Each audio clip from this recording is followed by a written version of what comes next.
بص يا صديقي، بيقول لك إذا استغرقت السيارة رحلتها 4 ساعات، الأربع ساعات دي نفهم منها إيه؟ إن الزمن الكلي كله 4 ساعات. طيب الساعة الأولى هو مقسمها كده 4 ساعات. أول ساعة ماشية بسرعة كام؟ ماشية بسرعة 100. طيب أنا عندي كده 1 ساعة زمنها أو سرعتها كيلومتر. طب تاني ساعة ماشية بسرعة كام؟ 80 كيلومتر.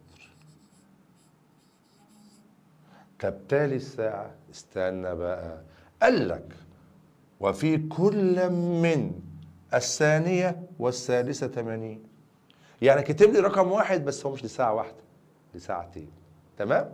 طيب يبقى الثاني ساعة ب 80 والساعة الثالثة برضه ب 80 كيلو متر لكل ساعة. طيب وفي الساعة الأخيرة خلاص كان كام؟ 40. يبقى رابع ساعة كان ماشية بكام؟ 40 كيلو متر لكل ساعة. طب يا مستري هو عايز ايه دلوقتي؟ هو عايز السرعة المتوسطة. طب يا مستر السرعة المتوسطة بتساوي المسافة على الزمن. طيب المسافة الكلية كام؟ مفيش مسافات يا مستر. لا في مسافات. فين المسافات؟ هي مش المسافة عندي، افتكر كده، افتكر عندك كده، هي عين بتساوي ايه؟ عين بتساوي فيها على زي.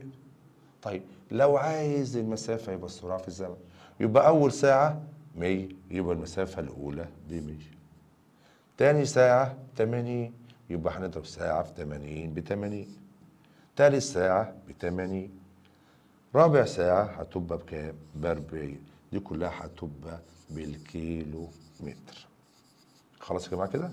خلاص كده حصلت على 4 مسافات. يبقى أول مسافة 100 ثم 80 ثم كمان مرة 80 ثم كمان مرة 40. جيت قاسمها على كام؟ على 4 الكلية. 75 ايه؟